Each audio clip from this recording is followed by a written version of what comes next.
मुझसे अब नमाज जनाजा और दुरूद शरीफ जो नमाज वाला है, नमाज जनाजा में सना और दुरूद शरीफ जो नमाज वाला है, यही पढ़ लें जी, यही पढ़ लें, अल्लाह आपको भला फरमाए। मुफ्ती साहब नमाज तरावी वाली दुआ ना आती हो तो क्या पढ़ें? भाई हजरत थानवी रहमतुल्लाह अलैह फरमाते हैं कि एक दुआ पढ़ना लाजिम नहीं है, अल्लाहुम्मा अजिरनी मिनन्नार या मुजीर वाली लाजिम नहीं है, कोई दुआ पढ़ लें। हजरत थानवी से मुरीदों ने पूछा शेख आप क्या पढ़ते हैं? उन्होंने कहा मैं 25 दफ़ा सल्लल्लाहु अलैहि वसल्लम पढ़ता हूँ। अल्लाह अल्लाह खैर सल्लल्लाहु। तो आप 25 दफ़ा नहीं 10 दफ़ा पढ़ ले। इमाम अगर जल्दी पढ़ावे जी में ये सारा सजाद बैठा है, ठीक है, कुछ हाफिज होते हैं जो वाकई हाफिज होते हैं, कुछ हाफिज होते हैं जो अल्लाह हाफिज होते हैं। वो हजरत अताउल्लाह शाह बुखारी रहमतुल्लाह अलैह के फर्जंद थे ना, हजरत मौलाना शाहजी अताउल मोमिन शाह बुखारी रहमतुल्लाह, वो फरमाते थे ये हाफिज नहीं है, एक ग्रेनेडर और जूसर है, यालमून तालमून समझ आता है, कुछ भी समझ नहीं आता। तो ऐसे आदमी ने आपको 25 दफ़ा नहीं पढ़ने देना 4 रकात के पास। तो कुछ हो लेकिन दुरूद शरीफ पढ़ लिया करें।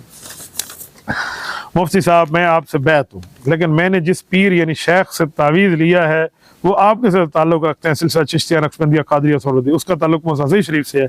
वो तावीज़ पहन लूँ, बैत आपसे टूट तो नहीं जाएगी? भाई जब मैंने आपको बैत किया था तो हम बैत में 4 लफ्ज़ बोलते हैं।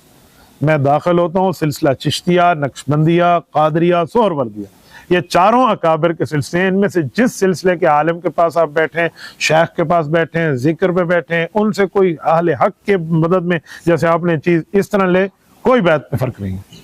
मैं वो नहीं हूँ जो तू इसके पीर साहब के पास क्यों चला गया था, चल तेरी बैत मनसूख है, वो शायद कुछ और का मामला हो। हमारा अल्हम्दुलिल्लाह ऐसा मसला नहीं है। आपको इन अहले हक में जिस शेख के साथ बैठ के जिक्र का मौका मिले बैठे, कलिमात तौबा कहने का मौका मिला बैठे, कहें, उनकी मजलिस में बैठने का मौका मिले आप फ़ायदा उठाएं, इससे कोई मसला नहीं है। अहले हक के पास किस जगह बंदा जा सकता है। और मूसा शरीफ वाली खानका तो हमारे सर का ताज है। हजरत मूसा शरीफ की खानका हमारे हजरत ख्वाजा खान मोहम्मद रहमतुल्लाह ताला अलैह के दादा पीर के पीर हैं। वो हजरत ख्वाजा रहमतुल्लाह अलैह ख्वाजा खान मोहम्मद साहब के शेख थे मुफ्ती अब्दुल्ला साहब। मुफ्ती अब्दुल्ला साहब के शेख थे मौलाना अबू सालेह अहमद खान साहब, ठीक है। हजरत मौलाना अहमद खान साहब के शेख थे हजरत मौलाना सिराजुद्दीन साहब। ये सिराजुद्दीन साहब जो मुसदई वाले थे, इनकी वजह से खान का सिराजिया है और वो उनके शेख हैं। हमारे हजरत मौलाना हुसैन अली अलवानी रहमतुल्लाह अलैह वहाँ बचना से तशरीफ लाया करते थे, जो हजरत गंगोई के शागिर्द थे, इमामुल मुफस्सिरीन और इमामुल मुवाहिदीन जिनका लक़ब है। वो यहाँ ज़कोड़ी शरीफ के साथ एक मस्जिद है, यहाँ पर कब्रिस्तान के साथ रात को सोते, फिर आगे सुबह जाते अपने शेख के पास।